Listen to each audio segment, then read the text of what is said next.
This is the Observations Podcast for Sunday, the 29th of January, 2024. Welcome back to the podcast. I'm Dale Franks. I'm Michael Wade. And it's been a very interesting week.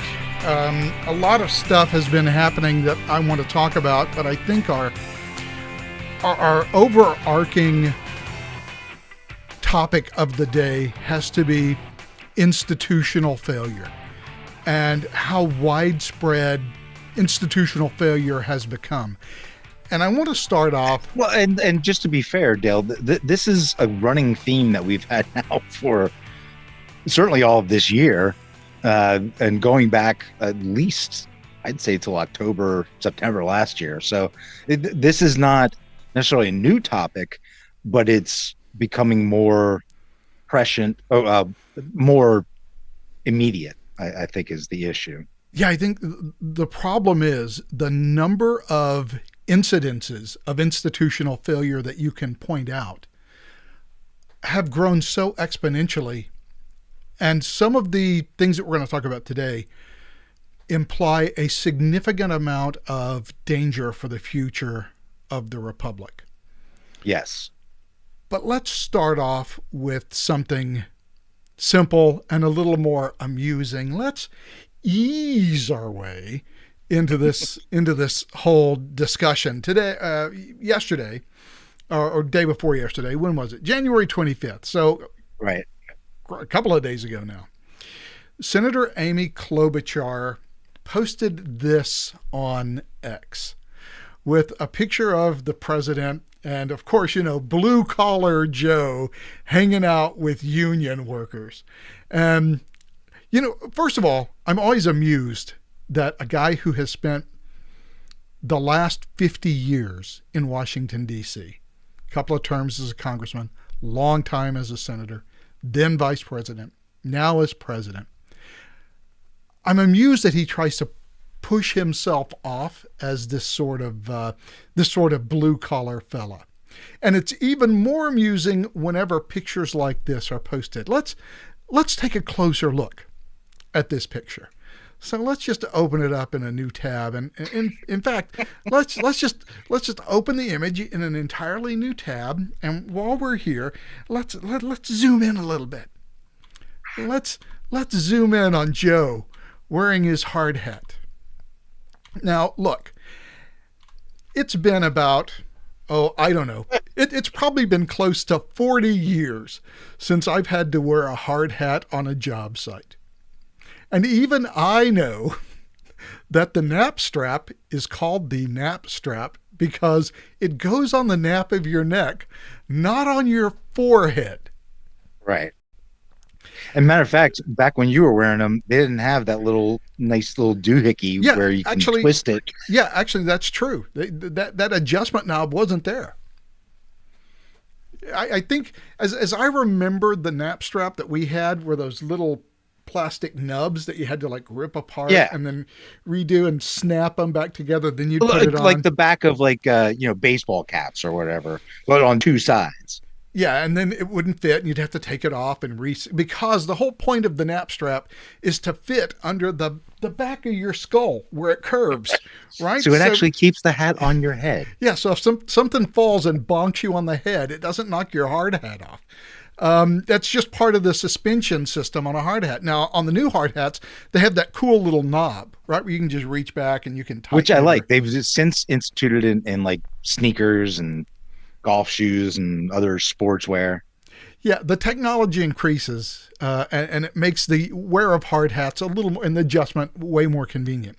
However, if you're going to pretend to be a blue collar fella, you should at least learn how to put a hard hat on correctly with the strap in the back. Good old blue collar Joe doesn't know enough about hard hats to know how they fit. Now, sometimes, and this appears to be a case where the bill is on the front and this guy has reversed the suspension in the hat so that the bill is in the back. Not uncommon, especially for guys who are welders, right? Because they need to be able to remove the bill. Right. And you put your welding mask on so you can raise it and lower it without the bill being in the way. Although in most cases, welders don't have to reverse the suspension on their hard hats. There are welding hard hats. So why this guy has it reversed, I don't know. It doesn't matter. The strap goes on the back of your neck. Anybody who's been on a job site should technically know that. Including the two people he's sitting there, or three people he's sitting there with. Yeah, at least three people know that he's wearing that hat wrong. But immediately people on Twitter started to talk about how amusing it was that Joe Biden was wearing the hard hat backwards. And to his rescue came Snopes, who said, no, he is not wearing that hat backwards. This is just more right-wing bullshit, making fun of Joe Biden. That lasted for about 7 hours. And Snopes had to go. This was sort of unprecedented, too, with Snopes, that they got so much feedback, they actually changed their rating. Yes, this was the initial rating that Snopes gave. Obviously, this is just absolutely false. And it took about 8 hours to completely reverse that and to go to that claim. And of course, if you go to Snopes now, it does say it's true, but they do have an editor's note about, here's why we thought that he was wearing the hard. Here's why we rated it as false, but people were saying different. So we had to change our rating. But as funny as this is, and this is the funniest how it started and how's it going that I've watched happen in real time in a long time. How did they get this wrong in the first place? I mean, they're a fact checker. They're supposed to be this objective arbiter of unbiased and objective facts. But of course, well, we know that's not what they are. Yeah, but what it does tell me is that the guy who wrote this article, and you can see people are just going off on Joe Biden wearing it backwards. They even in their original article had the guy wearing what appears to be the same guy wearing the same hard hat, and of course the bill is in the back, but so is the Napster. The strap. And they're saying, so even though we have a picture of this guy wearing the hat like this, we're still going to rate it false. What it tells me is that the person who wrote this story, and David Emery, a West Coast-based writer and editor with 25 years of fact-checking rumors, hoaxes, and contemporary legends. I don't see anything there about fact-checking, anything about construction or manual labor equipment, which is why he got it wrong. He's been a writer for 25 years. It's probably, and I'm sure he's younger than I am, and he has probably not been on a job site for longer than I have. So he doesn't know, but he felt perfectly happy and perfectly competent at writing a fact check about this. And this is all amusing. It's all kind of funny. And whenever a fact checker fails to, the president is wearing a silly hat, true or false. Okay, that's not a big deal. We don't really care. Oh, no, that's a big deal. I came up with the silly hat rule back in 2000, I guess it was 4, when John Kerry came out of that. Yeah, well, okay, I don't even know what it was. There is a general with the rabbit hat on. Yeah, it was John who's wearing a clean suit, right? So it had like a hood that came around his face, and he was crawling. That was like the first post that I put up that went like big time viral. It got picked up by Andrew Sullivan. It got picked up by Instapundit, and then he was a whole bunch of people. He was crawling through some kind of duct or something. In fact, I don't even know if I can find that John Kerry silly hat suit.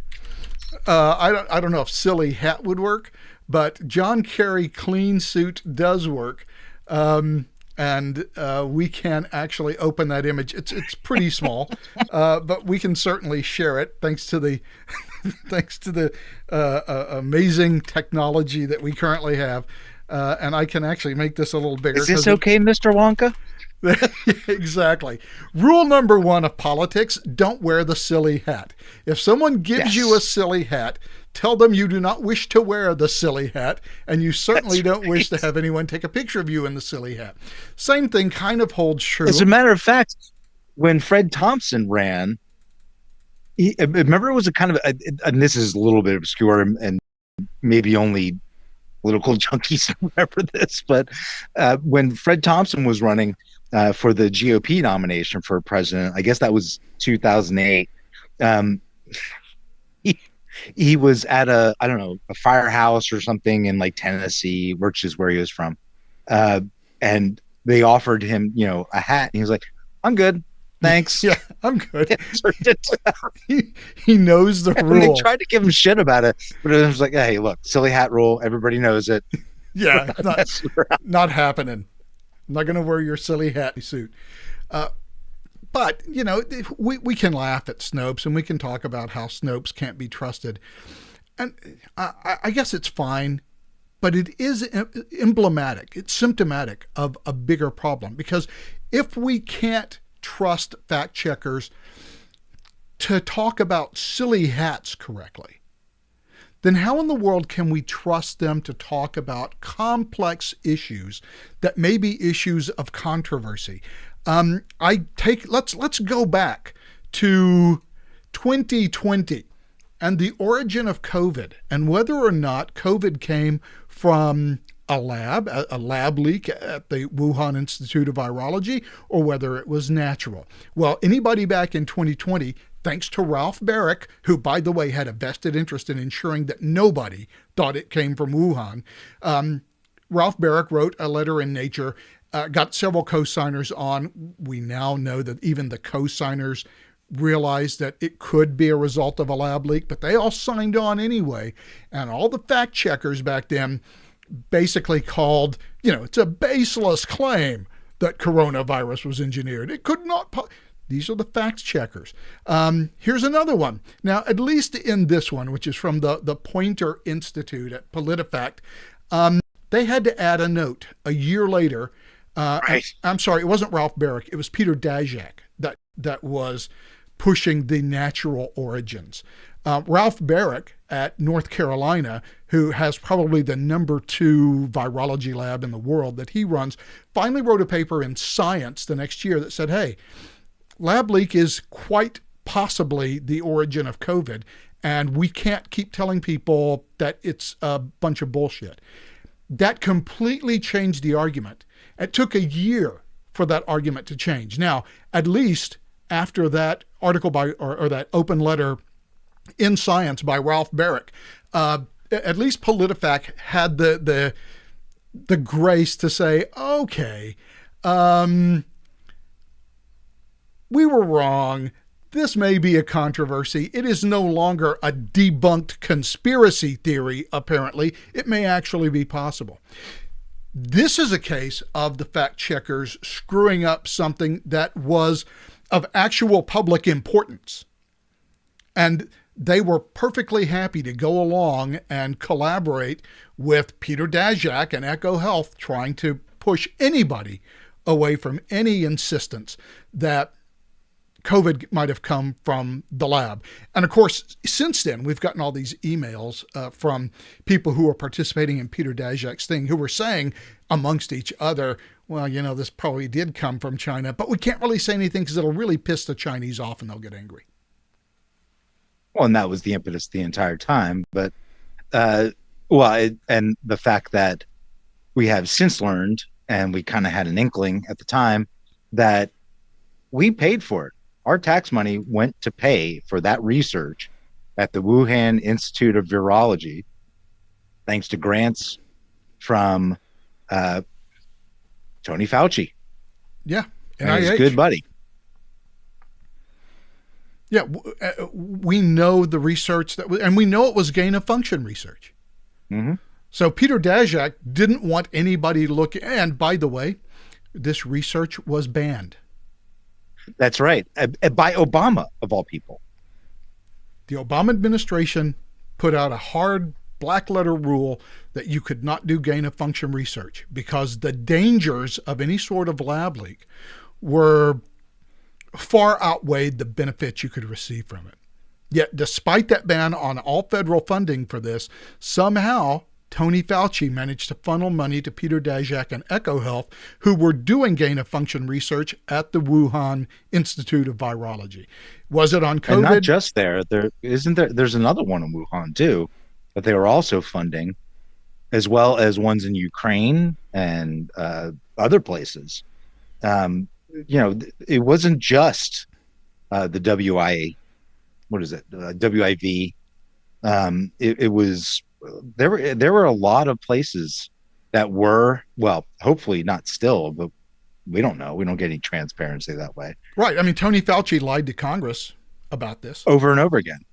I mean, Rand Paul had his number down straight, and Fauci lied and got indignant and fought it. But eventually the truth came out. Rand Paul's exactly right. And he is a doctor. He kind of had some inkling about what he was talking about. And Fauci just couldn't fool him. No, but he tried. And he did fool a lot of people. And by the way, anybody ever prosecute Fauci for lying under oath to Congress? No, never. Will anyone ever prosecute him for lying under oath to Congress? Yeah, we know that. It's just never going to happen. Yet, Peter Navarro, Steve Bannon, the two I know of, who are being held in contempt of court for not replying to a subpoena from a fake congressional committee. Yeah, this past week, Peter Navarro got sentenced to 4 months. Funny. It's absolutely a two-tier system, and it's just so starkly obvious at this point. Yeah. And I guess, knowing where we're going, that's, I think, the real issue. It's become so starkly obvious that you just can't deny it anymore. There is a two-tier system. There are people in government who get away with things that we cannot. Government treats itself before it treats us. There's literally no denying that. And it's such a cancer. It is spread through every institution, not only in the federal government, but in every other institution it touches, including state agencies, state governments, not to mention all the NGOs and other participants at the trowel of our federal dollars. There's far too much evidence that's even been admitted to brush this away as, there's some bad actors. No. This is systematic. Yeah, I mean, we start off with fact checking, but these fact checkers are all like independent media organizations. And in real terms, the idea of an objective, unbiased media really only existed in this country for about 35 years, right? From about 1945 to 1975, maybe 1980. And then we began to return to what is the traditional American media, right? Which is completely partisan. Right. And completely biased. I mean, many of the newspapers that were founded in the 18th, I was about to say. In the 18th and 19th century had Democrat or Republican in their name. That's exactly right. There was very little doubt what their or populist or whatever. Right. And so we've kind of reverted to that mean. We had this golden age of Edward R. Murrow objective journalism that lasted for like 35 years, and now we're back to what it was. But that's okay, and it was okay in the 18th and 1900s, and for most of the 20th century, because we had a government that was more or less, sometimes much less, committed to the idea of a general applicability of the rule of law, a sense of the limits of government's competence, and a sense of the constitutional limits that were imposed on the government. I think that's right. And it was observed by both sides, of the chambers. And there was a certain amount of comedy and camaraderie that, hey, look, we're going to argue to the death and get as nasty as possible about these things up to this point. But then there's beyond that, and that's where we got to come together, and we did up through the '80s, late '80s, certainly George W. Bush's term, and into Clinton. It just started getting much more divided.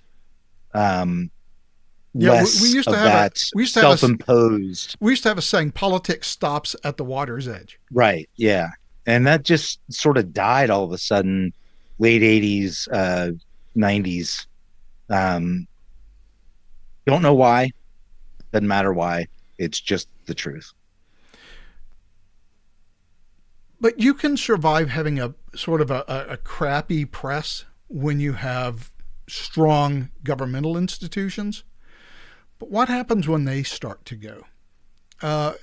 And let's talk about immigration, right? So, in general, federal law trumps state law when it comes to immigration. Basically, we have the supremacy clause.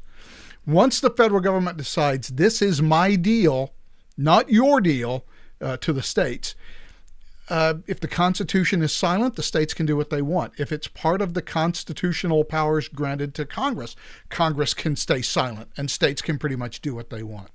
Once Congress says, no, this is our deal, it becomes Congress's deal.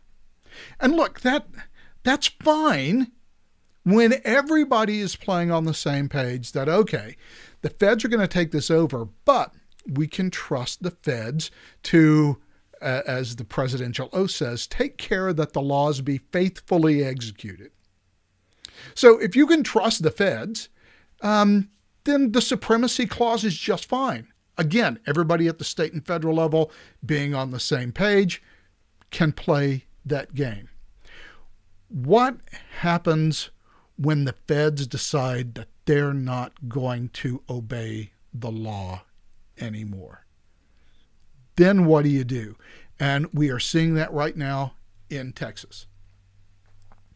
Because Texas has decided they are not having this, 10, 15, 20,000 people coming in a day in places like Eagle Pass, where there are only 27,000 residents. They simply can't do it. So, of course, the state puts up barbed wire, the feds come in, pulls down the barbed wire, which, by the way, this last week, the Supreme Court said they can do. So Texas said, all right, well, you didn't say... They lifted the injunction on the feds. The injunction stopped the feds from cutting the concertina wire. The Supreme Court lifted that injunction. That's all it did. Yeah, but what they didn't say was Texas can't put up any more barbed wire. So right, they put no onus on Texas whatsoever. Yeah, so it was just that, okay, well, if the feds come in and move it, they can move it. Okay, fine. But Texas decided this week that they were going to send the National Guard down to do more border security stuff. At this point, something like 24, 25 states now have joined Texas. I think it's Texas plus 25. Yeah, and many of those states have said, you know what, we're going to deploy our National Guard to Texas to assist them with closing off the border to Mexico. Which about 10 of them had already done prior to this showdown. But yeah, now there's been an open call to resist the federal abandonment of its duties. And the states are taking over and they're pressing the issue.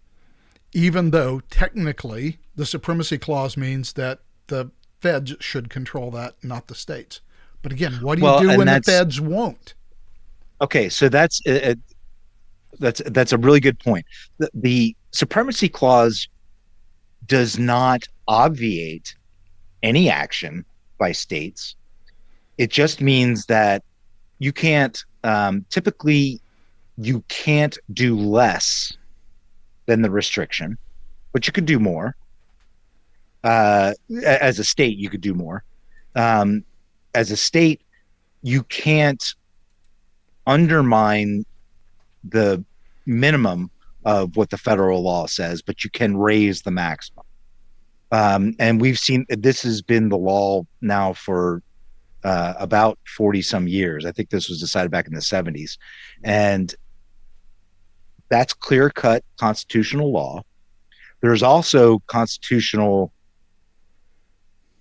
actually provisions that guarantee to the states defense of invasion. It's hard to argue that this is anything less than an invasion. One Well, that the federal government is actually facilitating and encouraging. that is an iffy argument based on some precedent that goes, and there's not much, but certainly some of the precedent that goes back to the 18th century indicates otherwise. And I forget the exact case, but it's complex. But basically, the idea has always been, nope, we consider invasion a military action. Immigration is not a military action, so it doesn't count as invasion. Certain Texas is going to make that argument. I suspect the Supreme Court is not going to buy the argument that immigration is an invasion. They may buy the argument that the feds aren't doing what they're supposed to. It's already in violation of federal law. What's going on? Federal government is just not enforcing it. Yeah, they're having the budget deal, and what Joe Biden wants is money for Ukraine. And the Republicans are saying, no, you get no money for Ukraine unless you close the border. And so Biden is saying, okay, well, I could shut down the border if only you'd give me the authority to do so. I would. It'll also give me, as president, the emergency authority to shut down the border until it could get back under control. If that bill were law today, I'd shut the border right now and do it quickly. The problem with this argument from Joe Biden is that it's a lie. And it's a lie because 19 U.S.C. 1318 exists and has existed. It's part of the Tariff Act of, 1930, where basically it says if the president declares there's an emergency on the border, they can shut down every single port of entry until the emergency is done. If you want to go and look it up, the U.S. House has it there. It is 19 U.S.C. 1318. It's already there. And by the way, we can deport anybody we want, anytime we want, who enter the country illegally, because 8 U.S.C. 1227 is also a thing. And you can export anybody who is inadmissible at the time of entry, which is to say anyone who enters the United States at any place other than a designated port of entry, and their entry then violates their status, or if their status has been adjusted, whatever. That's a catch-all. That's everybody who enters the United States illegally. They are inadmissible at the time of entry simply because they're entering illegally, not at a designated port of entry.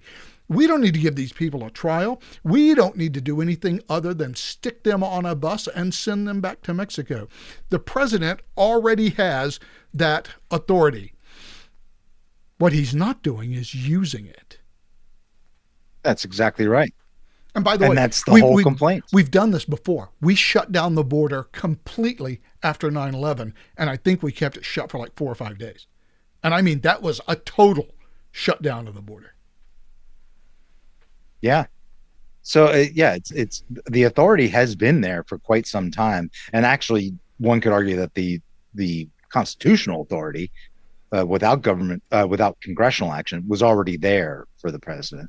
But we don't even need to go there. If you're not going to actually enforce those laws, well, that's what I mean. Obviously, that's what impeachment's there for.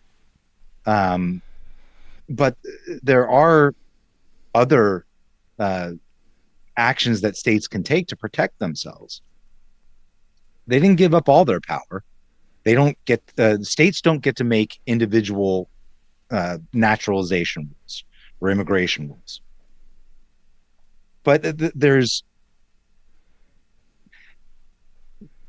actually not much when it comes to constitutional law that prevents states from enforcing what's already on the books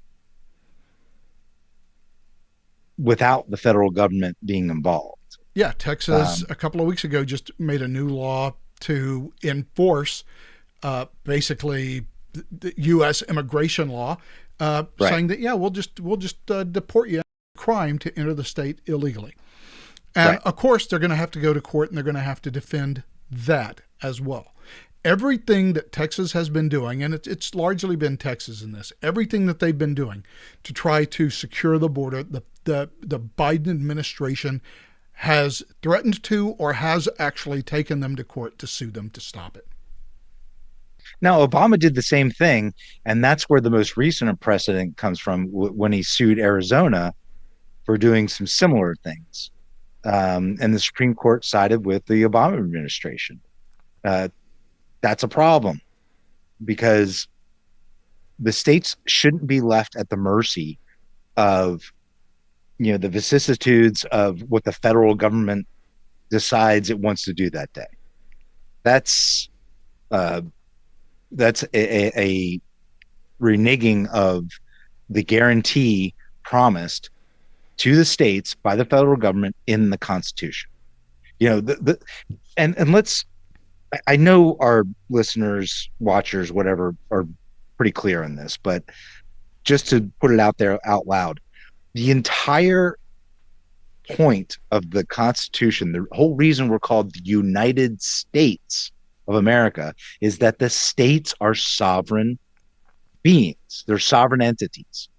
They gave up some of that power that they have as sovereign states to an organized federal government to oversee everything, but only certain powers.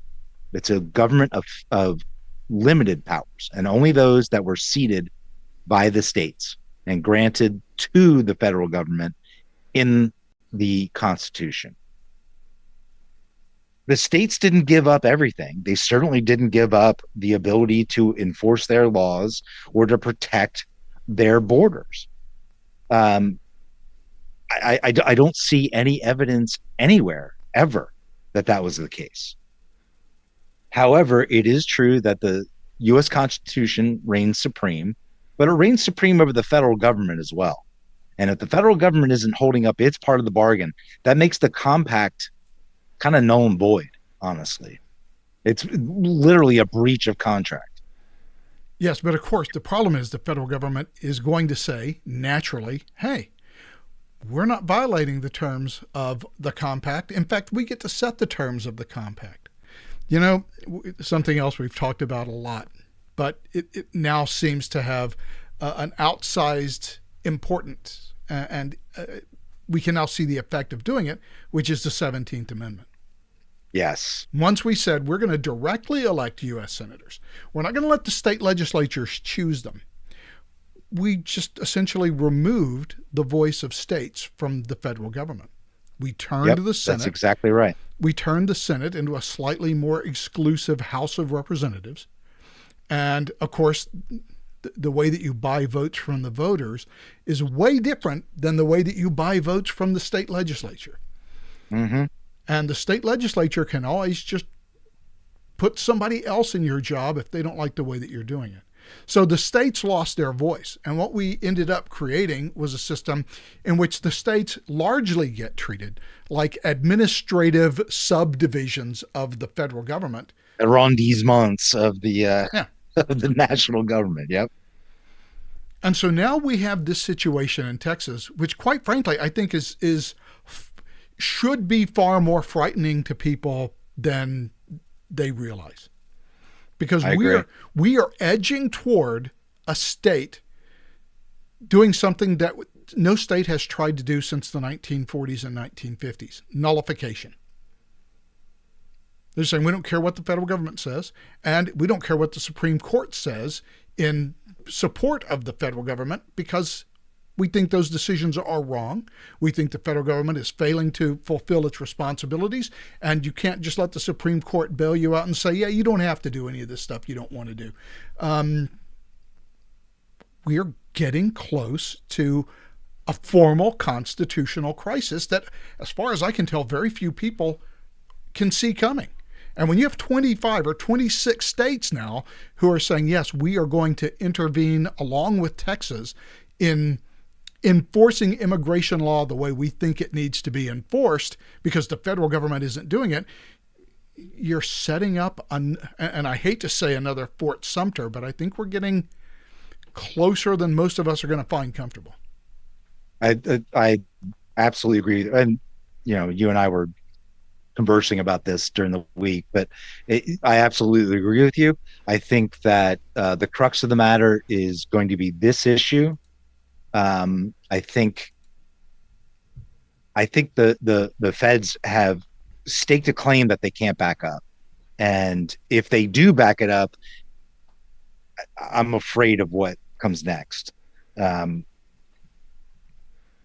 This is a powerful movement of half to more than half of the states that make up the union, pushing back on federal government complacency.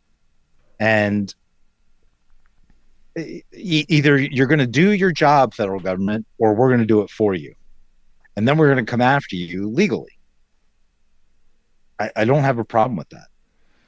What I have a worry about is that the states feel forced into this position, and rightly so, I think. And B, what is the response that the federal government is going to do? What's the most likely thing that a Joe Biden administration, okay, that's really being run by Obama in the background? Hold on. Well, what are they going to do? Hold on. The first question we have to ask is, what is the dumbest thing they could do? Okay. Yeah, that's a good point. Yeah. And fair. that, I think, has to be our default answer, barring some other evidence that might change that opinion. What happens? No, that's a fair point. What happens if the Border Patrol shows up at some place like Eagle Pass? That's just the one that everybody knows. I mean, there's 3,000 miles of border. It could be anywhere. What happens if the Border Patrol shows up and says, yeah, we're tearing this down? And the National Guard says, no, we don't think you're going to do that today. And the Border Patrol says, yes, we are. And what we have is a bunch of armed men who are in irreconcilable positions. Military trained men. out in the middle of the desert, deciding on the spot how this is going to play out. Mm-hmm. Well, thankfully, not so much for the feds, but the CBP officers and people on the ground there have said, we have no plans. We're backing the Texas National Guard. We're backing the what's it called in Texas? The Texas military something, and anybody else from Texas on a state officials from Texas who are looking to secure that border. CBP is now 100% behind them, at least the actual people on the ground, and they've made it quite clear that they are not interested in challenging Texas or any of the state authorities. They see their job as completely aligned with what Texas is trying to do. Yeah. By the way, I came up with my own version of the Goliad flag earlier this week. Come and take it, showing the razor wire. Yeah, this is.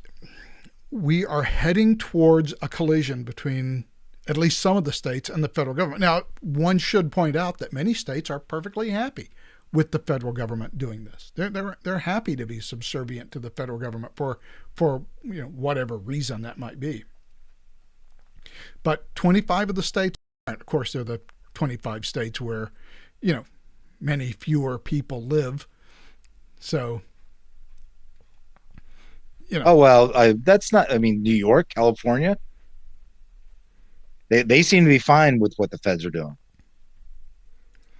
Yeah, they're perfectly happy working with the feds, but other states are not, and I fear that we are headed for a bigger problem. To the extent, and we talked about this earlier. We talked about how Fauci, he's never going to get prosecuted for literally lying to Congress. We have the receipts. We know the grant that he provided, Dr. Fauci, to Peter Daszak and Echo Health Alliance in contravention of the Obama administration ban on gain-of-function research. We have it. We publicly released, or Rand Paul publicly released the grant documents and the grant approvals from Fauci. We know they exist. He doesn't get prosecuted for lying to Congress or for contempt of Congress.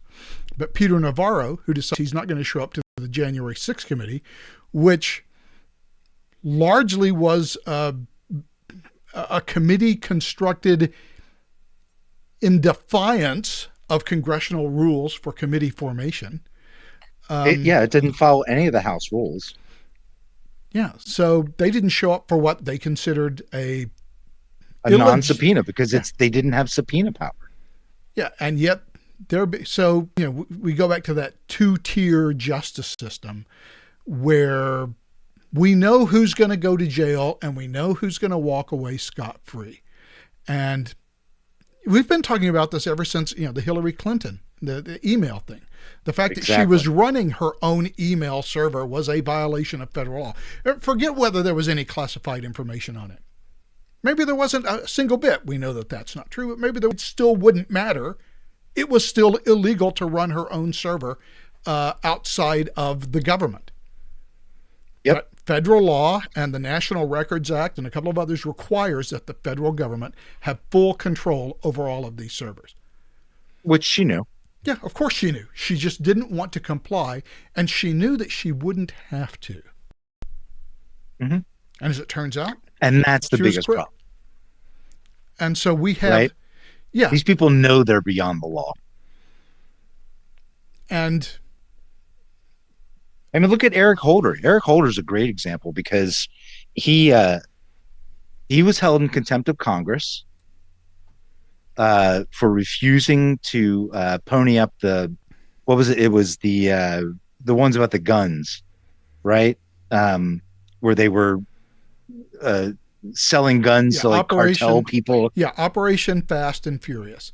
Fast and Furious. They were actually getting American gun dealers to violate federal gun laws to perform straw purchases at the behest of the FBI and also the BATF. And and we don't really even know how many fully automatic weapons that they sent to Mexico that ended up in the hands of cartels. We know of at least one. Yeah, we know of the at one least that killed Brian Terry. Yeah, we know of at least one because Brian Terry was killed by one of them, federal agent. And Holder never answered for that. He defied Congress. It was sent to the appropriate authorities in D.C. to prosecute him. Like, yeah, no, we're not going to do that because he's a Democrat. It was a Democrat administration. Yeah, we're not going to do anything about that. Never held accountable.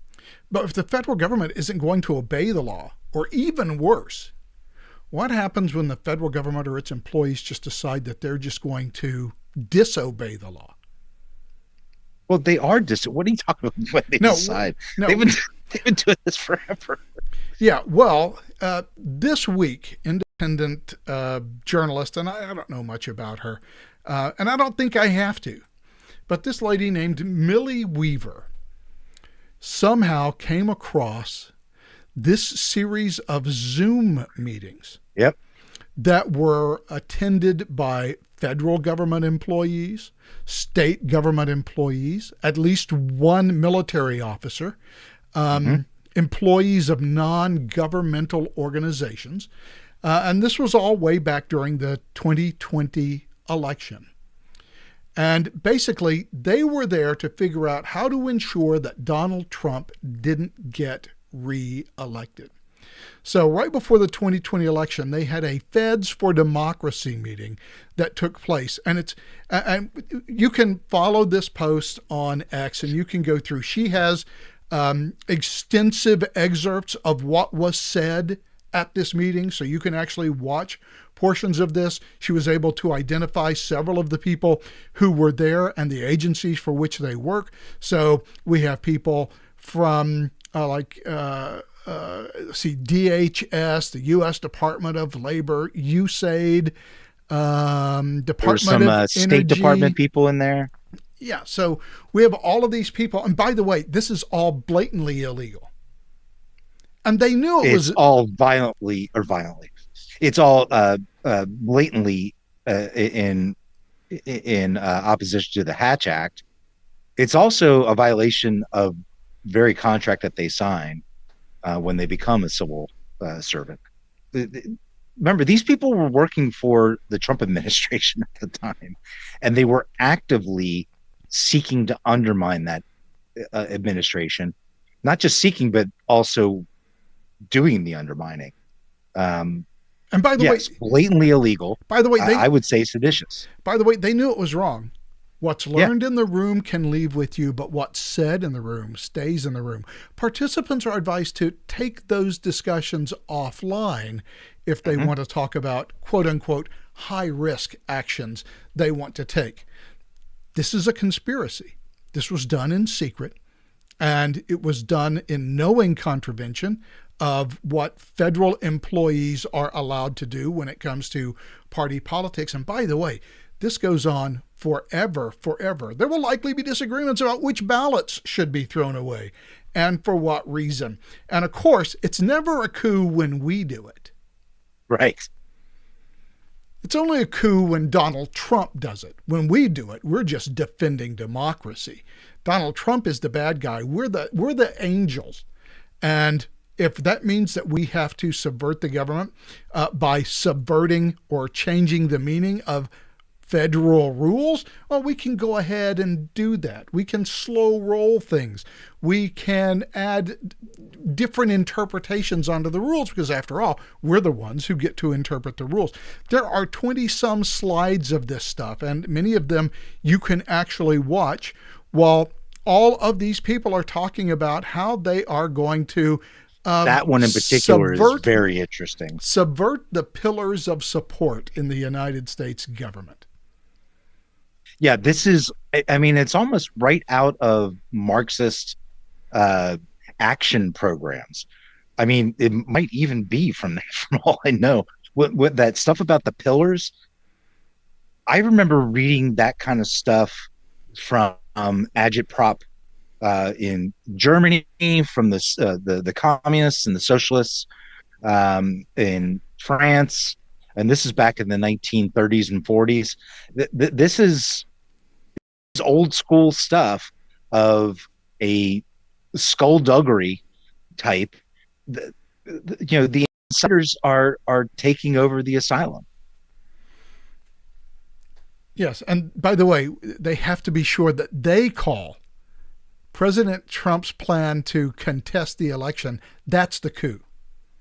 Right. Huh. So it becomes a Gee, coup. how'd that work out? It becomes a coup just to contest the election. Now, whether they did any of these things, we don't know. But the fact is, Millie Weaver found all of these documents. She found the recordings of the original Zoom meetings. She presents them all in this very, very long Twitter thread or X thread that you can go look up. You have federal employees violating the law directly to determine who wins an election, or at least to determine whether who loses the elections. This is, I mean, there's no other way to put it. You want to talk about January 6th as an insurrection? Fine. Then this is a black letter seditious conspiracy. No question in my mind about that. And we started this off talking about the rot of institutions. Well, that's the rot right there. That is the termite infested, black lung, whatever else you can come up with of institutional rot. These people are deep, deep in the institutions. And they're absolutely right. They do have a great deal of power and they can use it however they want. We saw this already with Lois Lerner, the IRS, and what they were doing. That was the tiny little tip of the iceberg. This kind of bureaucracy really turns us into an oligarchy. I mean, these are not elected people. They have protections built into the law for their jobs as civil servants. They are the most including a insulated people union. in the government. Yes, that's right. And it's up to them how the law gets implemented and actually carried out. And if they don't feel like carrying it out the way that it's supposed to, how do you stop them? You're going to sue the agency? Yeah, good luck. Because guess where that goes? You don't just take that to federal court. You have to go through the agency process first, which is also filled with people who used to do these exact jobs.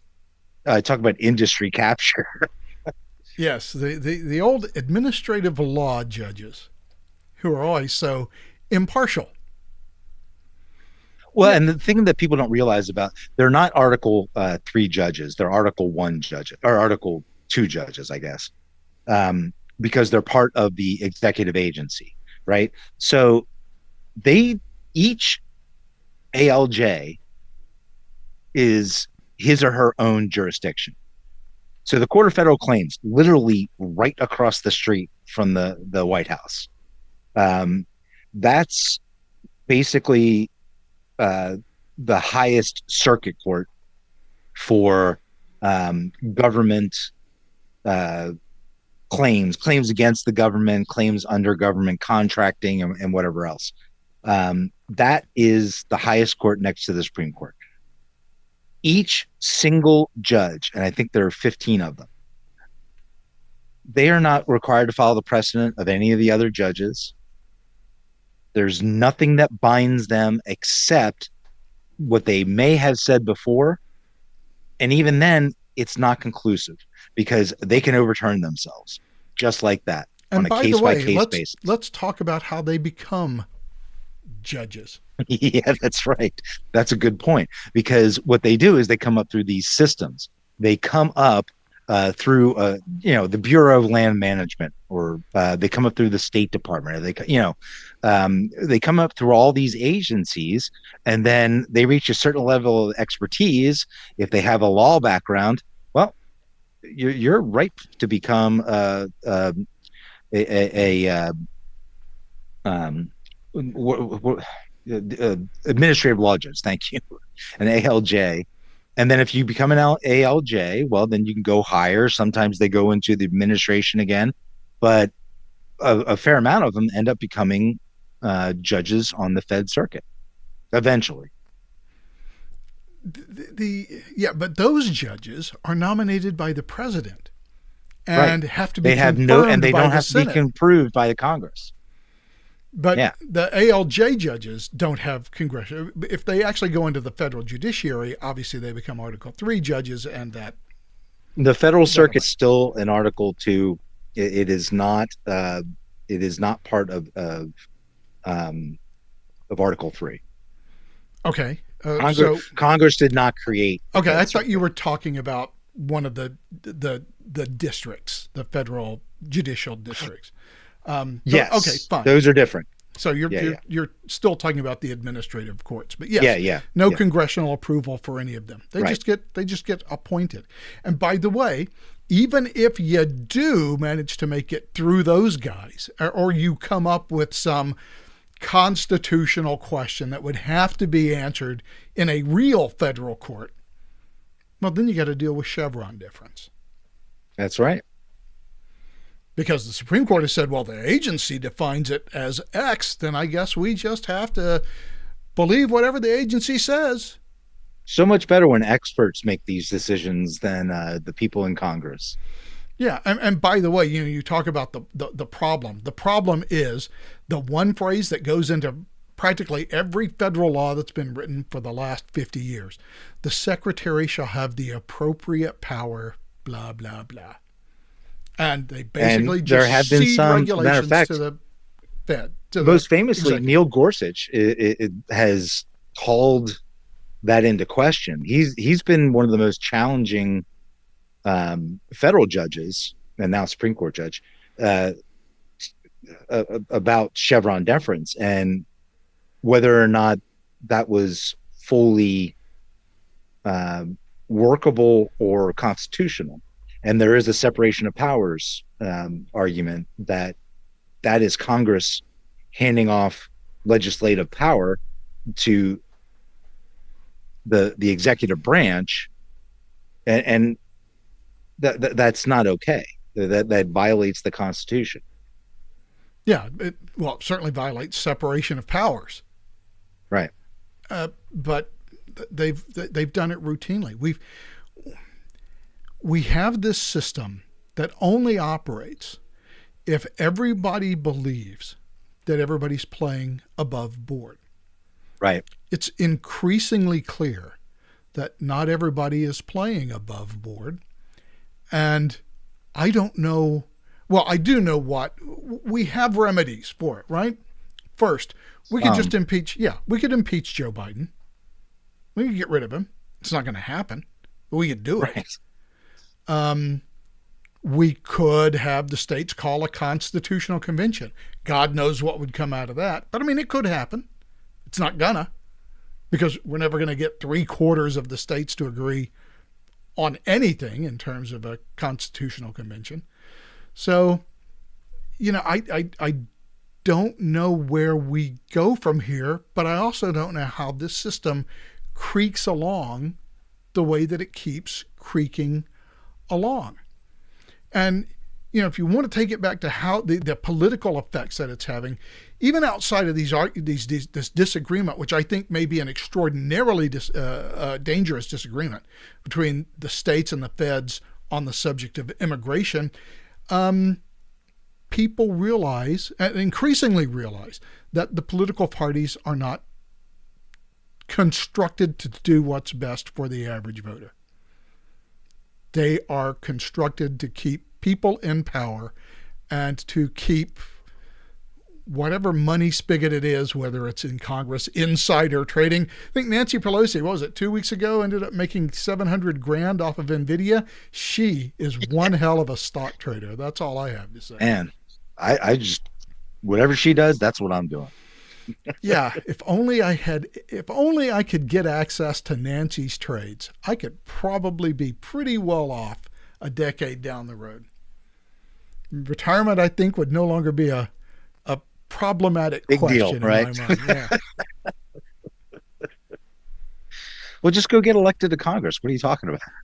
Well, that does seem to be it. I mean, we can look, and here's the problem.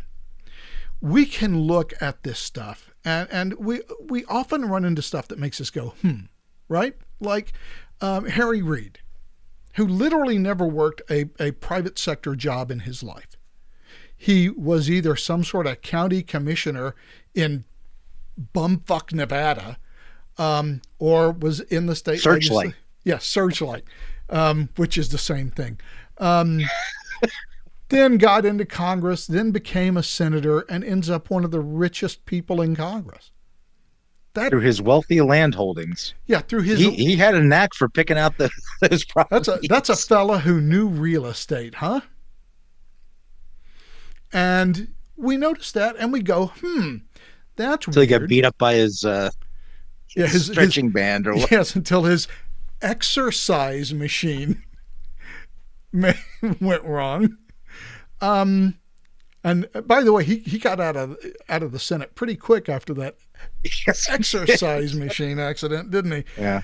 But we see this, and it makes us go, Uh-huh.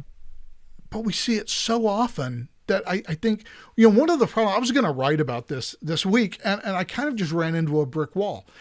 I can't write 100,000 words on all the things that are going wrong, on all the way that our institutions are failing. We have all of these institutions that work on a day-to-day basis, which is to say that people show up for work there, and they go into an office, and they do the thing that they do in the office, and they go home, and every 2 weeks they collect a paycheck. And yet these institutions are utterly incapable of doing the one thing that they're designed to do. For example, let's talk about regulatory capture. If you go back to like when you and I were kids, right? What were the required immunizations that you and I had to have, right? Right. You had Measles, your whooping measles, cough, mumps, rubella, mumps, rubella, and diphtheria. and diphtheria. Yeah. There was also, when I was a kid, smallpox. So we had Yeah. that one. I was just on the other side of that. So you may not have had So that. I don't have the mark on my arm. So I still do. Yeah. Basically, there were 7. Now, from neonatal to the time you go into school, there are something like 48 or 50 different immunizations that you have to take. Now, people my age didn't just die like flies, so those 7 immunizations seem to have worked for us. What's the point of these other immunizations? It could be because there are so many more diseases now and we need all these immunizations to keep us healthier. But it could, Not really. But it could also be that rather than regulating the pharmaceutical industry, regulatory capture means that the NIH and others are now helping industry. And what better way to help industry than to give them a guaranteed income by making one of their immunizations required for children? And look, if you think... Yeah, what was it? Moderna? Was it Moderna that was like a nothing company almost? Yeah, until COVID. Until COVID. Yeah, until COVID, Moderna had never released. And now it's one of the biggest pharmaceutical companies in the world. Yeah. Although it's starting to fail because they have nothing other than the COVID vaccine. That's the only thing they've ever had. So, make your money while you can, I guess. But this revolving door that we see, and by the way, it's not just NIH. Look at the Department of Treasury and Goldman Sachs. Oh, yeah. SEC and Goldman Sachs. Yeah, it's funny how I can go from the Securities and Exchange Commission, which is supposed to regulate people with seats on the stock exchange and publicly held companies, and then I can go work at Goldman Sachs for 10 years until my party again takes over the White House, and all of a sudden I'm magically out of Goldman Sachs and back into the Department of Treasury or the SEC, regulating the company that I expect to return to whenever my president's administration is over.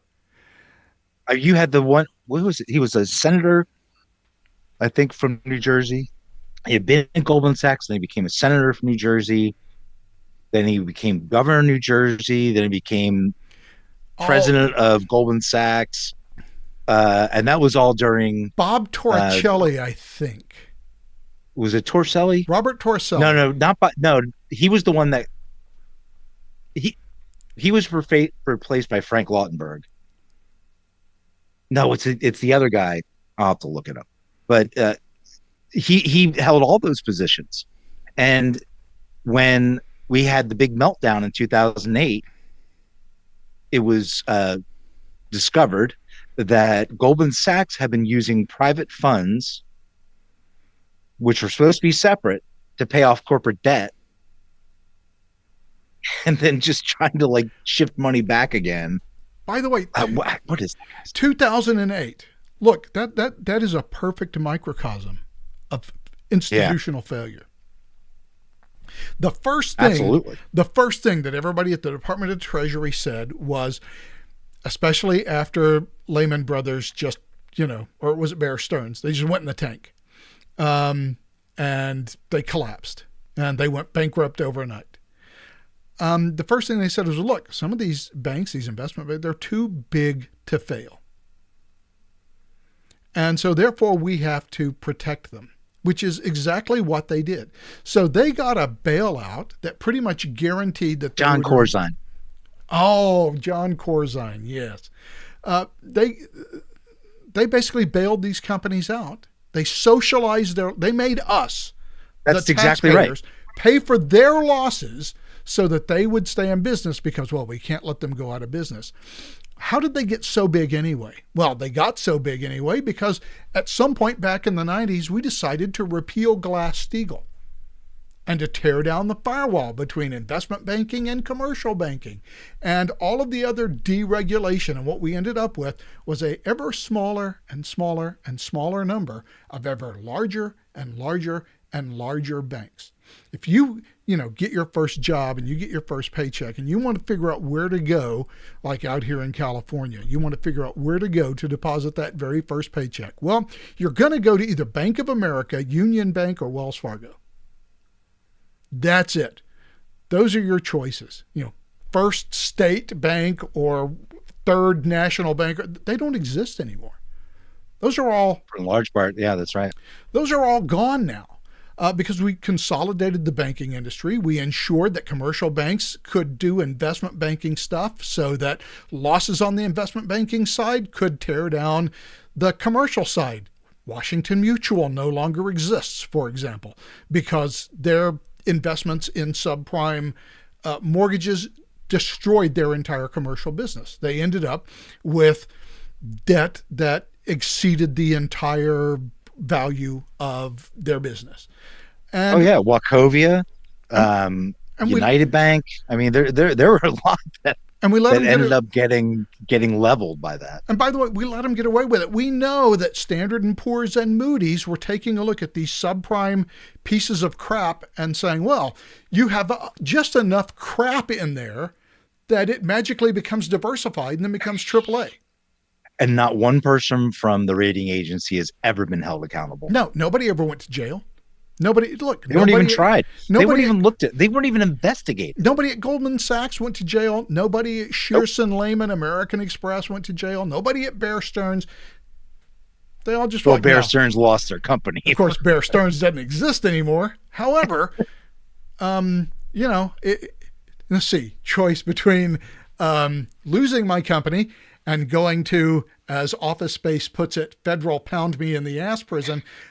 Losing my company seems to be a pretty good alternative. I'll take that deal. I'll take that deal. And by the way, who's going to pay for all this? Well, the taxpayers are, obviously. Mm-hmm. And I remember you and I and Bruce talking about this at the time. There was a very simple solution that could have been put on the table. If we're going to have to spend $800 billion, let's not give it to Goldman Sachs. Let's give it to the FDIC. And if your Washington Mutual account, Washington Mutual goes tits up, don't worry about it. The FDIC will send you a check. We've over-insured you. We'll remove the limits, which was, I think, $10,000 on checking, $100,000 on savings. We'll remove those limits. We'll pay you the full value of whatever you had in your account, and we will make the depositors whole. What about the banks and the executives and all their employees? Well, I guess they're screwed. We will make the taxpayers whole. We'll make the account holders whole. That option was always available, and nobody even was interested in pushing it. Why is that? Why did we decide to bail out the banks? Oh, and by the way, create a moral hazard so that they know that if we do this again in the future, don't worry, we'll fix that too. So which they did just recently. Yeah, last year with what? With what were the two banks, the two big banks, the two big investment banks, Silver something and one out here in California. Yeah, sure. We'll just pay it off. The taxpayers. And they overinsured the investors there. Yep. Even though they were capped at 250, the federal government said, no, okay, we're just going to pay you everything because these are special circumstances. Private profits, public losses. Right. Man, if you can get that business model going, that's great for you, isn't it? Isn't that the definition of crony capitalism? Yeah, well, sure. I'm always amused when people talk about how, America has free markets. Yeah, where? Only in the black markets. I mean, if you want to see what a free market economy looks like, as weird as it sounds to those who always talk about how it's some sort of socialist paradise, you want to see what a real free market economy looks like, go to Sweden and start a business. Mm-hmm. Because you can. Mm-hmm. Now, certainly, all the money you make from that business, the Swedish government will take 60% of it away from you, granted. Yep. Because you have to fund that welfare state. But your barriers to entry are very low. Yeah. And it's like that in all the Scandi states. Yeah. You can get a business license. You can start a business. There's very little regulation on your business. obviously taxes are high in those countries, which is why they call them Very high. But it's weird if you talk to a Swedish politician and say Sweden is a socialist country. Hell, even a Danish they get very politician upset. look at very upset. No, we're not. We have a completely 'Cause they're free not. market. You can start a business at the drop of a hat in Sweden, or Denmark, or Norway, because there are so few barriers to entry and so few regulatory barriers compared to the United States. We have I mean, they are generous welfare states. I mean, they're Bismarckian states in that sense, but they are not. They don't really control what you say or do, varying between the different ones. But they are very open about you starting a new business. They'll help you start a new business. They like it when you start new businesses, and they keep those startup costs very, very, very low because they know they're very helpful to new business. Because they know that once you start making money, they can tax 60% of your income back away. Right, and that you'll hire people, you'll actually create a wealth base, and especially places like Norway and Sweden, which have a couple of big cities, but the rest of it is pretty well spread out.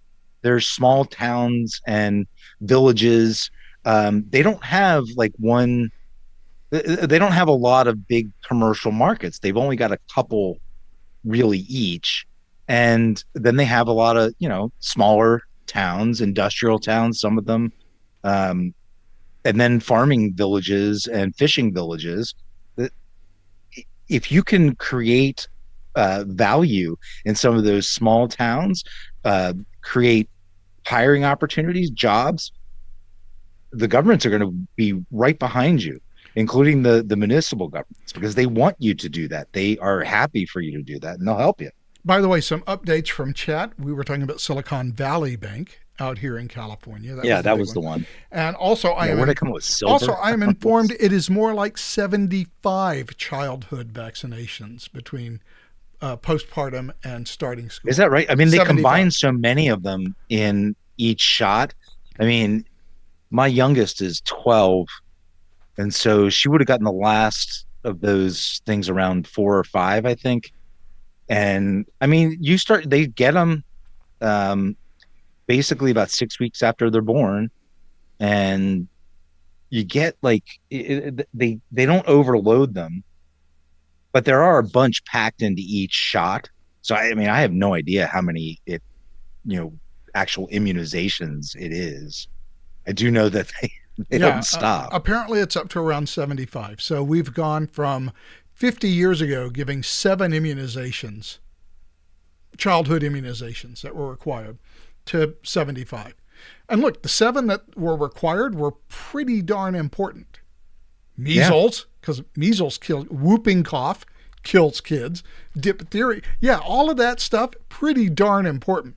And of course, when I was a kid, there was still smallpox, which, everybody. And mumps and polio, polio. I forgot polio.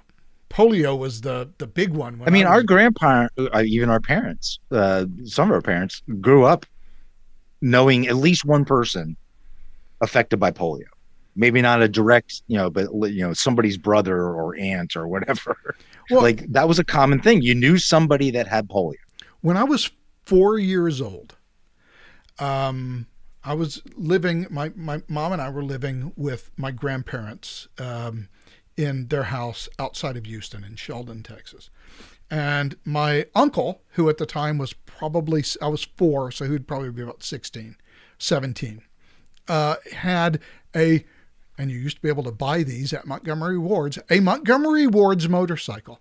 That, of course, Montgomery Ward's doesn't even exist anymore. But he had a Montgomery Ward's motorcycle. It had just rained heavily, as it is wont to do in Houston, Texas, and all the ditches were full of water and everything. And my grandparents at their house on Long Play Drive had a gravel driveway. It was these really small, tiny little pieces of pebble. That was their driveway. Everything was wet, and my uncle said, "Hey, do you want to take a little ride?" And I said, "Yes, I do." And so he popped me on his Montgomery Ward's motorcycle, hit the end of the driveway, tried to turn, lost the back end. The motorcycle went off onto the other side of the road, and we ended up in a ditch full of water, which I was 4, so it was about chest high on me. Uh-huh. Neither one of us were hurt or anything. I was a little shocked because it was the very first motorcycle accident I was ever involved in. Sadly, not the last. But what I remember distinctly about that is that my grandmother saw it happen outside the living room window at the front of the house. And she immediately ran out of the house. And the first words out of her mouth were, "Get out of that ditch before you get the polio." And of course, this is 1968. What is polio? I mean, polio had been cured back in 1956. So I didn't know anything about it. But the very idea that I might get polio was so ingrained in her because she grew up in an era when, of course, millions of kids every year ended up paralyzed from polio. That's right. And then what FDR had? Yes, FDR had polio as well. He got it, and he got it as an adult. Yeah. And by the way, never pictures. Yeah, so it was a pretty common thing, for a long time. Yeah. So that vaccine was very welcome. Right, but 75 again. I'm not saying anything about the vaccines themselves. Privately, I may or may not have opinions. Who knows? But just the idea that there has been this expansion of the vaccination program at the same time when you have the possibility of regulatory capture over the CDC and the NIH and this revolving door between, Bayer and pharma and GlaxoSmithKline as an executive and then back into the Department of Health. Does that have any indication? I mean, look, during COVID, the World Health Organization said remdesivir is not a appropriate therapeutic treatment for COVID. A, the side effects are too bad, and B, it doesn't appear to have any efficacy. Why did the United States government, alone in the world, decide to say, you know what, the WHO is wrong? We're going to not just allow, but it was the required treatment for COVID, remdesivir. Right, and it had to be tried before anything else. Yeah, why? Oh, gee, why? It's difficult to come up with another reason other than because Cui bono. It funnels federal money to the manufacturer of remdesivir. And by the way, the implication of that is it effective? Maybe, maybe not. Does it have bad side effects? Yeah, maybe, maybe not. Do we care? No. And that is the problem. When we talk about institutional rot, now we're making decisions about your health care without any assurance that your well-being is the primary reason behind making that decision. The remdesivir thing alone should make so many people look very askance at the entire public health system that we have built up, because I find it rather compelling prima facie evidence of regulatory capture right there on its face. Yeah, I think you're absolutely right.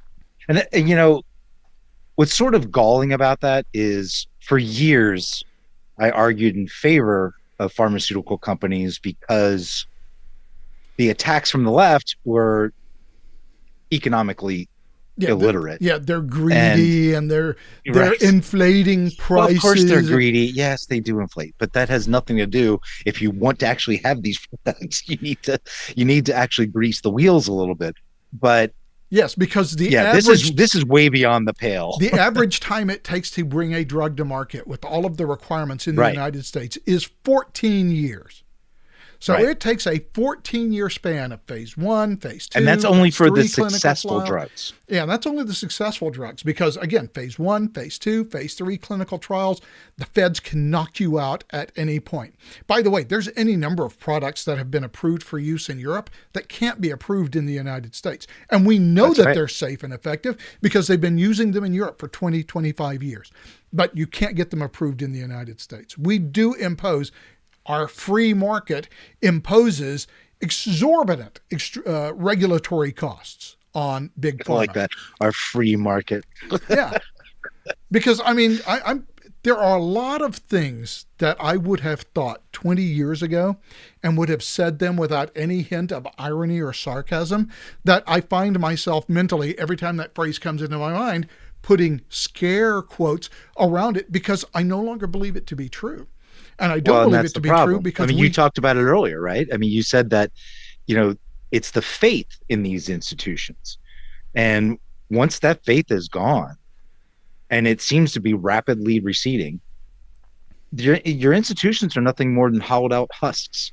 They're, watchtowers with useless people up there who really don't matter to you. And they are peopled. You sure as hell don't matter to them. And they are peopled by a whole bunch of activists, just like those that we showed a few minutes ago, who are intent on pursuing whatever their agenda may be. So you have at one level these people who have their own agenda and they are pursuing that to the exclusion of their legally required duties. And then, of course, you have the regulatory capture aspect. How much of the decision making is made so that the very industry they are supposed to regulate can profit? Well, and I think, when we talk about a political class that is separate from the rest of us peons, I mean, we're pretty well describing exactly who those people are. They are the bureaucracy. They are the captured industries. They are the politicians. These are the people who make decisions for everybody else, whether it's in our best interests or not, as long as it's in their best interests. And that's why I look at it as we're being run by an oligarchy. And we have this, and look, I've started to call it this non-sarcastically as well. We have this meaningless fiction of democracy. I mean, we go every 2 or every 4 years and we vote. And in general, the people for whom we vote win those elections. They get to go to Washington, D.C. Funny that if you're an incumbent, you're almost guaranteed to stay in Washington, D.C. Interesting how that works. But yeah, we go through all of these motions. And at the end of the day, we have created a system where Congress doesn't actually run anything. And by the way, our system is supposed to be one of congressional supremacy. Correct. Congress is supposed to trump everything. And Congress has decided, yeah, we're not really interested in that. I mean, look at this argument that we're having with Joe Biden right now over the budget and the decision to either, fund border closures or fund Ukraine. It's a ridiculous comparison. They are such two different animals. And it's so clear that the one that benefits us directly is the one that should take precedence. And yet somehow they're on equal ground, equal footing, even though we don't even know what the hell Ukraine is spending that damn money on or who it's going to. No, because we have no accountability whatsoever. Because every time somebody like Mike Lee in the Senate, right, Thomas Massey in the House says, hey, why don't we just audit this money? Because we do know that Ukraine, like Russia, is extraordinarily corrupt. Why don't we just see where this money is going? Oh, you're some sort of Putin stooge. You hate America. Yeah, you are a Putin puppet. Look, we went through this so much to the point that I remember us texting this to each other all the time after 9/11 and all the talk about terrorism and how, we can't let the terrorists win.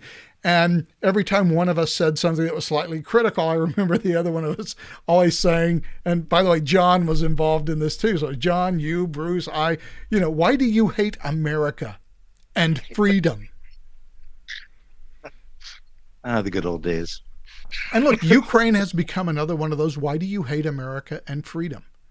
Look. Yeah, but they've got to have that wedge always. And look, nobody thinks Putin is a worse person than I do.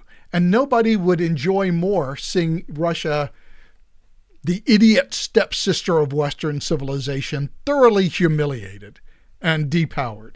I think that would be a good thing. Do I think enough of it to keep sending our entire armory of 88 millimeter mortars or 105 millimeter artillery shells to Ukraine?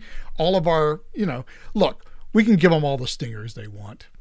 We don't even make the damn things anymore. Okay, great. We don't need them. We don't need I didn't them. even know that. Yeah. No. I mean, I think our last bunch of Stingers was like the Block 3 Stingers. And I think we stopped buying them at the end of the 1990s, early 2000s, somewhere in there.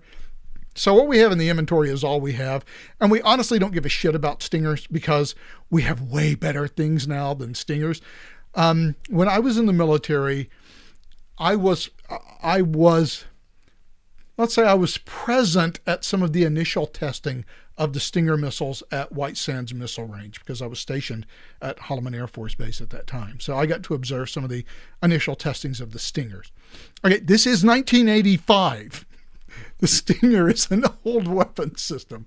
We got way better stuff now. So look, give them our entire inventory of Stingers. I don't care. But the issue is Ukraine really the champion we want to stand up to Russia? I mean, could we have somebody better? Yeah, I mean, maybe a little less corrupt. But Poland, on the other hand, it was Ukraine that Russia invaded. So look, I get that it's a problem, but again, is it as big a problem for us as it should be for I don't know, Germany, France, Great Britain, the people who Norway, aren't paying for it, Sweden? How about those people? I mean, they're the ones that border the Soviet Union or border Russia. I'm not sure that it's really totally incumbent on us to fund it. And look, they are sending some funding and they have much smaller militaries, but that's the big issue in Congress. That's what the Democrats are pushing for. The Democrats are pushing this Ukraine thing, and they will not give border funding without Republicans giving them what they want in Ukraine. How are those because two they don't things want linked? Border funding. Yeah, that's right. They don't want border funding. And I mean, even the stupid deal that they've offered up is, and I love how they keep framing it. It's just so incredibly dishonest. We want more CBP agents to go down to the border for enforcement. Well, what are they going to do when they get there? Well, they're going to, process more people. Well, that's really the opposite of what we're talking about. We don't want you to, faux legalize more people coming in. We want you to stop the flow. It's really that simple.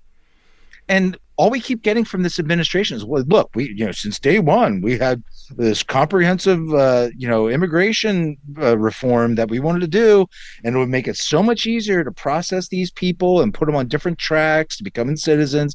And it's like, we don't idiots, want that's not what we're talking about. Yeah, and that's the thing, right? This whole idea, well, we want to process these people so that they can come in and they have the ability to work and they get a pathway to citizenship. That's what we want. Is that what the average low-income worker wants? I bet it's not. I bet. Yeah, it's absolutely detrimental to their own interests. I bet the average worker would like to see some sort of increase in real income. Yeah. But what has middle-class income looked like for the past 30 years, 40 years? Not great. We've got a big bump in the 90s, and then for a while during the 2000s, stagnated, and then started growing again under Trump literally day one, January 20th. Yeah, and by the way, it's the first thing. It's the first thing Joe Biden did when he jumped in. Is he basically literally sat down at the Oval Office at the Resolute desk and started signing executive orders, undoing everything that had been done before. Completely reversed everything that Donald Trump had done on the border, and now then claims, well, I have no power to shut down the border. You have to give me power and, fund Ukraine for me because that's important to my party. I don't know if you read that for whatever reason. If you read any of the actual proposed power that he wants, but it reads an awful lot like an enabling act. I mean, I've got to be honest. It puts a lot of emergency power into the hands of the executive, that he doesn't need. and it reads an awful lot like an enabling act.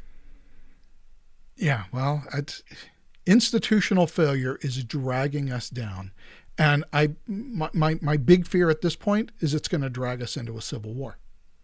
That somebody is going to make a miscalculation and somebody else is going to say, well, by golly, you're in an insurrection. And then we're going to be off to the races. And And that's what we're seeing right now at the border with this whole thing with Texas, and the arguments going on from the left that the president should nationalize the Texas National Guard, which, I mean, I know it's within his power to do so, but I don't believe we are actually in any of the circumstances. He would have to declare an emergency, which he could do. We have an emergency at the border. Yeah. That's going to be a step too far.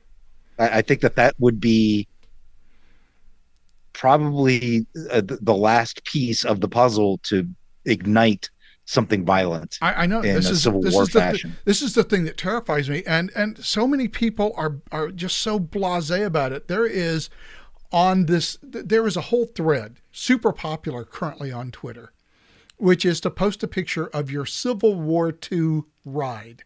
And so, people are posting pictures of Jeeps or people riding dragons or whatever it may be. It's all a big laugh to them. No, no, no, no, no, no, no. There's no possible way. Try a covered wagon, assholes. There's no. That's what you're going to be left with. There is no possible way that if some sort of civil war were to start up now, that it would not result in the deaths of tens of millions of people in fairly short order. Yes. We have a system that's designed to run like clockwork as long as the roads and the rails and the airports and everything else are open. Once that closes down, you have 3 days of food in cities and then you have nothing. So if you live in any urban area, starvation starts on day 5. Yeah, try getting fuel. Yeah, I mean, there's no way that we can maintain the infrastructure that feeds and clothes and heats or cools us every day if this thing goes off the rails. People don't realize, and so many people say, well, they hold up these state maps, right? And say, well, if these states do this, they're in a really bad position. What makes you think this isn't 1861? This is not going to break down among state lines. Right. You'd be far better off looking at a county map of the 2022 election to see what the actual opposing forces look like. And what you've got is this big red area where all of the food and energy is produced, and these isolated blue areas where it's all consumed. Yeah, half the population, slightly more than live there. Yeah, sure. Where are they going to go? It's just going to be a disaster. Everything is going to fall apart. Now, people who live in the big empty red areas will probably be okay over the long term because, after all, that's where the food and energy is produced. They at least have access to their own means for producing food, which you don't have in the cities. But beyond that... And what does the federal government give them anyway? Yeah, and by the way, beyond that, what about how does the international scene look if the United States gets embroiled in even a minor civil conflict where all of our attention is turned inward? We might as well just give China a free pass to invade Taiwan. Taiwan's gone. Israel's immediately at full-scale war, probably nuclear war. Turkey, Russia, that whole area is going to be a complete mess. Europe is going to be a complete mess. Lithuania, Latvia, Estonia. Yeah, the Baltic states are, in Finland, and they're under full court press. It would be really bad. Who knows what North Korea would do? There's already signs that they're possibly contemplating some sort of military action against South Korea to unite the Koreas. Everything would fall apart very quickly if the United States is involved in some sort of serious civil war. And as far as I can tell, and I We're guess just blithely walking into it. Yeah, I guess the thing that bothers me is that we've been talking about this for 20 years at this point.